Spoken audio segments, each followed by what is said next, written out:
Hello everyone, welcome back to my YouTube channel. I hope आप सब ठीक होंगे और अपना स्टडी बहुत अच्छे से कर रहे होंगे। तो आज है होली का दिन। तो अभी 7 बजने वाला है और मैं पढ़ने बैठ गई हूँ। पहले मैं 2 घंटे पढ़ लूँगी, उसके बाद मैं घर का काम करूँगी जितना भी मुझे काम होगा। तो यहाँ पे मैं ज्योग्राफी पढ़ने वाली हूँ और आज का वीडियो आप लोगों के लिए बहुत ज़्यादा इम्पोर्टेंट होने वाला है। पूरा देखिएगा। साइंस के बारे में भी लास्ट में आपको मैं कुछ बताऊँगी, कुछ क्लासेस वगैरह जहाँ से आप अपना साइंस का बेसिक क्लियर कर सकते हैं, क्योंकि बहुत सारे ऐसे एस्पिरेंट हैं जिनका बैकग्राउंड साइंस नहीं है। और मेरा भी अभी जैसे साइंस ही मेरा बैकग्राउंड है, फिर भी मैं सारा चीज़ भूल चुकी हूँ, क्योंकि मैंने 12th तक ही साइंस किया है और उसमें भी 5-6 साल हो गए। तो ऑफ कोर्स लोग भूल जाते हैं हम लोग। तो वही मैं फिर से उसको जल्दी जल्दी में थोड़ा रिपीट कर रही हूँ। अभी सबको साइंस में बहुत ज़्यादा प्रॉब्लम हो रहा है और साइंस से रिलेटेड मैं आप लोग को बोली थी कि मैं वीडियो आप लोग के साथ शेयर करूँगी, लेकिन अभी थोड़ा थोड़ा मुझे टाइम लग गया, क्योंकि ऐसा नहीं है कि मैं कोई भी वीडियो कोई भी बुक ऐसे उठा के आपको डायरेक्ट दे दूँ। क्योंकि भाई जो मैं करूँगी, जो मुझे लगे कि हाँ ये अच्छा है, मुझे समझ में आ रहा है, किसी और को भी समझ में आ सकता है, तभी मैं शेयर करूँगी।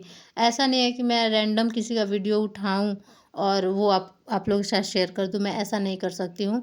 मुझे उस पे काम करना पड़ता है। जो भी मैं शेयर करती हूँ अपने एक्सपीरियंस के साथ शेयर करती हूँ। ऐसे मुझे बिल्कुल भी अच्छा नहीं लगता है कि मैं बिना पढ़े ऐसे ही आप लोग को बता दूँ। मैं अच्छे से एनालाइज़ करती हूँ कि हाँ, वो अच्छे से पढ़ा रहे हैं। तो फिज़िक्स का मैंने लास्ट में बताया है कि मैं कहाँ से कर रही हूँ। मैंने उनका लगभग 8 या 9 लेक्चर देखा है, उसके बाद मैं शेयर करूँगी कि उनका कैसा रिव्यू है। और यहाँ पे अभी मैं हिस्ट्री कर रही हूँ, जो मैंने ऐसे पीडीएफ निकलवाया था ना, तो उसी का जो भी मैं कर रही हूँ, साथ में एक वीडियो देख रही थी। वैसे वीडियो देखने से ये होता है ना कि अगर उसमें आपका कोई पॉइंट नहीं है तो आप उस वीडियो से ऐड कर सकते हैं। और ये वीडियो इंग्लिश में है। देखिए अभी ना, आप बीपीएससी का तैयारी करिए, यूपीएससी का तैयारी करिए, आपको मोस्टली जो मतलब बहुत अच्छे टीचर हैं वो आपको इंग्लिश मीडियम में मिलेंगे। तो हिंदी में ना बहुत ज़्यादा प्रॉब्लम होता है कि आप बहुत अच्छा टीचर ढूंढें। इंग्लिश में ना तो स्टडी मटेरियल का कमी है, ना बहुत अच्छे टीचर का। आपको इंग्लिश में मतलब आप जो भी चाहेंगे आपको बहुत अच्छे से मिल जाएगा। न्यूज़पेपर, करेंट अफेयर, और अगर आप कोई स्टडी मटेरियल खोजते हैं, वीडियो खोजते हैं, मतलब ए टू जेड आपको इंग्लिश में बहुत अच्छा मिल जाएगा। लेकिन अगर उसके जगह पे हम हिंदी में खोजते हैं, जैसे अगर आपको साइंस ही पढ़ना है तो साइंस 12th तक तो आप हिंदी में पढ़ भी सकते हो, ग्रेजुएशन में तो ऑफ कोर्स इंग्लिश में ही होता है। तो यही दिक्कत हो जाता है हिंदी मीडियम वाले के साथ, क्योंकि आपको उतने अच्छे टीचर और उतना अच्छा मटेरियल आपको हिंदी में मिलेगा ही नहीं। तो कभी कभी मुझे इंग्लिश वाला भी देखना पड़ता है। और आज होली है तो ऑफ कोर्स हमारे घर पे पूजा हुआ था, यहाँ पे तो नहीं, गांव पे। इस बार हम गांव नहीं जा पाए बिकॉज़ हस्बैंड को छुट्टी नहीं मिला, क्योंकि उनका कुछ दिन पहले वो छुट्टी लिए थे, 3-4 दिन का एएसओ का उनका एग्ज़ाम था। तो छुट्टी नहीं मिला था। तो अब मैं यहीं पे बना रही हूँ, घर पे पूजा हो गया है। तो जैसे घर पे बन जाता है ना, उसके बाद ही खाना होता है, इसी वजह से आज मैं थोड़ा लेट कर रही हूँ। और ना ये मैं सेकेंड टाइम बना रही हूँ। मुझे डर लगता है कि पता नहीं फूलेगा या नहीं, लेकिन बहुत अच्छा बन जाता है मेरे से। और इसके साथ हरा सब्जी मुझे नहीं अच्छा लगता है, मैं ये चने वाली ही बनाती हूँ और आलू डाल के, मुझे बहुत पसंद है। और फिर से मैं पढ़ने के लिए बैठ गई हूँ और सेम अभी मैं हिस्ट्री ही कर रही हूँ, हिस्ट्री का क्लास देख रही हूँ मेनली। और ये अभी जो मैं क्लास देख रही हूँ वो हिंदी मीडियम से है। जो पिछला मैं देख रही थी वो इंग्लिश का था और ये अभी हिंदी का है।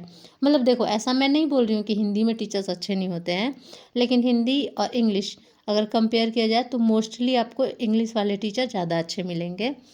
क्योंकि ना जितने भी अच्छे अच्छे यूनिवर्सिटी हैं सारे में इंग्लिश में ही पढ़ाई होगी, ऑफ कोर्स हिंदी में तो होगी नहीं। तो इसी वजह से मैं बोल रही हूँ ये बात। मैं आप लोग को एक बात हमेशा सजेस्ट करती रहती हूँ कि आप कोई भी सोर्स लें तो उस पर एकदम 100% डिपेंड नहीं होना है। मान लीजिए आप केजीएस का ही नोट्स पढ़ रहे हैं या फिर पीडब्ल्यू का, किसी का भी। जैसे अभी मैं जो ज्योग्राफी का मंगाई हूँ तो मैं उसमें भी कुछ कुछ, अगर मैं कोई वीडियो देखती हूँ या फिर कहीं पे मुझे कुछ क्वेश्चन मिलता है तो उसको मैं ऐड करती रहती हूँ, क्योंकि कोई भी कोचिंग आपको सिलेक्शन 100% नहीं दिला सकता। आपको अपना मटेरियल उसमें कुछ डालना ही पड़ेगा, क्योंकि टीचर्स अपने से सोचते हैं कि इस मेरे स्टूडेंट को क्या आता होगा क्या नहीं आता होगा। लेकिन हमें पता है कि हमें क्या आता है, क्या नहीं आता है। अगर हम शॉर्ट नोट्स भी बनाते हैं, तो उसमें क्या लिखते हैं, जो हमें नहीं आता है या फिर लगता है कि ये मुझसे याद नहीं होता है, मैं भूल जाती हूँ। और मान लो जो चीज़ें हमें है कि हाँ, ये तो मुझे पता ही है, ये मैं कभी भी नहीं बोल सकती हूँ। मुझे नींद में भी कोई पूछे ना ये वाली बात, तो मैं नहीं भूलूँगी। और आप लोग देखिए मेरे क्वार्टर के बाहर क्या होली चल रही थी, मतलब सब लोग ऐसे ग्रीन ग्रीन दिख रहे थे। और अभी आज मेरी यही 3.5 घंटे की अभी पढ़ाई हुई है, बिकॉज़ फिर मैं नहाने चली गई थी और मुझे कपड़े वगैरह धोना था। और थोड़ा तो होली है तो ऑफ़ कोर्स कुछ काम तो रहेगा ही, बट मैंने सोचा था कि आज का दिन मुझे वेस्ट नहीं करना है, क्योंकि क्या होली क्या दिवाली, जब तक हम बेरोज़गार हैं तब तक कोई होली कोई दिवाली कोई मायने नहीं रखता है। और अगर हम अपने घर जाते तो वहाँ पे तो होली ठीक ठाक सेलिब्रेट होता, क्योंकि वहाँ पे मना नहीं कर सकते हैं, बहुत सारे लोग आते हैं तो किसको मना करते चलेंगे। और आप लोगों को पता ही है कि यहाँ मैं किसी से उतना बात नहीं करती हूँ, क्योंकि अगर आप किसी से भी दोस्ती करोगे तो उसके साथ आपको टाइम बिताना पड़ेगा।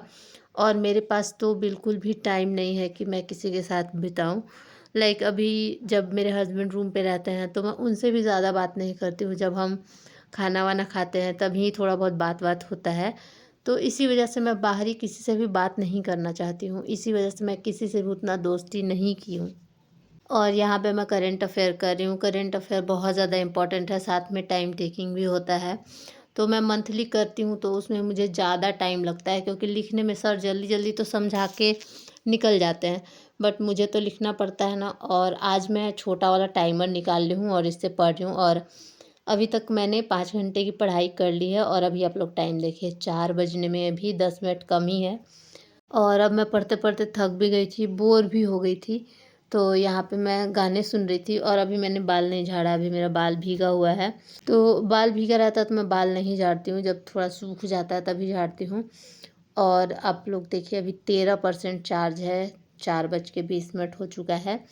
और मैंने काफ़ी टाइम पास कर लिया है, मतलब बीच में कुछ काम भी कर रही थी, ऐसा नहीं है कि मैं 20 मिनट 25 मिनट तक गाना सुन रही थी। तो मैंने पढ़ाई कर रही थी और फिर बीच में हस्बैंड आ गए थे, बोले कि चाय बना दो। तो फिर मैंने उनके लिए चाय बनाया और ये लेकर आए थे बाहर से, तो फिर मैंने उन्हें प्लेट में निकाल के दिया और ये मेरा है। तो साइंस में मैं फ़िज़िक्स स्टार्ट की हूँ और अभी आप लोग देख सकते हैं मोशन चैप्टर मेरा चल रहा है। और अभी घड़ी है तो आराम से मैं टाइम देख लेती हूँ, आप लोगों को भी टाइम दिखा देती हूँ। मतलब घड़ी जब से मैंने परचेज़ किया है तब से बहुत ज़्यादा ईज़ी हो गया, बार-बार मुझे फ़ोन नहीं खोलना पड़ता है टाइम देखने के लिए। और फिर टाइमर के लिए मैंने अपना टाइमर निकाल लिया है छोटा वाला, उसी में मैं अपना टाइमर लगाऊँगी, क्योंकि वो ईज़ी होता है, मतलब बंद करने में भी, ओपन करने में भी, हर समय ठीक रहता है। तो इसी वजह से। और अभी यहाँ पे साइंस का मैं मोशन कर रही हूँ, तो मोशन का लगभग 3 लेक्चर था। और जो ये अभी मैं लेक्चर देख रही हूँ मोशन का, उसमें 3 लेक्चर था और लगभग 45-45 मिनट का था। और इसमें है ना कि 45 मिनट में 5 मिनट आपको पहले और 2-3 मिनट बाद वाला स्किप कर देना है, क्योंकि उसमें सिर्फ़ ऐसे ही सर बात ही कर रहे थे, इसी वजह से। और फिर मैं जो देख रही हूँ मेरा बस ये रिवीज़न हो रहा है, क्योंकि मेरा फ़िज़िक्स ठीक है, बस बायो में मुझे थोड़ा ज़्यादा मेहनत करना पड़ेगा और थोड़ा-सा केमिस्ट्री में भी मेहनत करना पड़ेगा। तो इस क्लास को मैं 1.5 गुना या कभी-कभी 2 गुने स्पीड में भी देख रही थी। मुझे लग रहा था कि यहाँ सब मैं जानती हूँ, और जो भी जानती हूँ उसको थोड़ा मैं स्पीड में देख ले रही थी। और अभी यहाँ पे मैं रनिंग नोट्स बनाते चल रही हूँ। प्रॉपर नोट्स नहीं है ये, लेकिन रनिंग नोट्स में होता है कि जो मुझे नहीं आता है बस वह मैं वही लिखती हूँ, और जो मुझे लगता है कि हाँ, ये आता भी है, फिर भी इम्पोर्टेंट है तो मैं लिखते जाती हूँ। और मैं हमेशा प्रेफ़र करती हूँ कि मैं कुछ भी क्लास करूँ तो मैं उसका रनिंग नोट्स बनाती हूँ। तो फ़िज़िक्स काफ़ी सर अच्छे से पढ़ा रहे थे, जिनका भी बेसिक क्लियर नहीं होगा उनके लिए बहुत अच्छे हैं, बहुत बेसिक से बता रहे थे। और मुझे ना कुछ भी मिल नहीं रहा था न्यू, बट मैं फिर भी ऐसे ही लिखे जा रही थी, क्योंकि मैं लिखती हूँ तो मुझे ऐसा लगता है कि मैंने पढ़ाई की है और मेरा रिवीज़न भी हो जाता है। तो आप लोग देखिए इतना मैंने आज किया है। तो ये करने में काफ़ी मुझे टाइम तो लगा है, ठीक। और आप लोग 2-3 पेज देख के ये मत सोचिएगा कि ये बहुत कम है। मैंने लगभग उनका 12 लेक्चर किया है और मैं फ़ास्ट फॉरवर्ड में की हूँ। और ये मेरा रनिंग नोट्स है, ये कोई नोट्स नहीं है। और आप लोग देख सकते हैं मैं 5 घंटे मेरे हो गए थे टाइमर पे, तब मैंने स्टार्ट किया था। और मेरे 2.5 घंटे हो गए हैं, सॉरी 3.5 घंटे हो गए हैं। और मैं साइंस ही कर रही हूँ क्योंकि आज मेरा मन कर रहा था कि मैं साइंस करूँ, तो इसलिए मैं कर रही थी। और आप लोग पूछेंगे ये कौन से टीचर हैं, तो एसएससी के लिए ये पढ़ाते हैं। इनका फिजिक्स में 46 लेक्चर है, बट हमें सब नहीं देखना है। कुछ कुछ मैंने छाँटा है कि ये चीज़ हम देख सकते हैं, तो वो मैं आप लोगों के साथ टेलीग्राम में शेयर कर दूँगी और वहाँ पे मेंशन कर दूँगी कि कौन कौन सा आप करेंगे, क्योंकि इस वीडियो में पॉसिबल नहीं हो पाएगा, बहुत ज़्यादा बड़ा वीडियो हो गया है। तो कौन कौन सा आपको चैप्टर करना है, पहले तो मैं लिंक शेयर कर दूँगी और फिर उसके बाद कौन कौन सा चैप्टर आपको करना है वो मैं लिख दूँगी। जैसे मोशन करना है, उसके बाद कार्यशक्ति ऊर्जा करना है, तो ये सारा चीज़ मैं लिख दूँगी। और आपको रनिंग नोट्स बनाते चलना है, बिल्कुल भी बैठना नहीं है, बैठ के लेक्चर नहीं देखना है। आपको जो नहीं आता है वो बस लिखते जाना है, जो आता है उसको छोड़ दीजिए और जो नहीं आता है लिखते जाइए। और ऐसा नहीं है कि आप नॉर्मल स्पीड में मत देखिएगा क्योंकि बहुत स्लो पढ़ा रहे हैं, आप थोड़ा टाइम लगाइएगा। और 12 बज गया है और आज मैंने 9 घंटे की पढ़ाई कर ली है, तो आज के लिए इतना ही, बाय।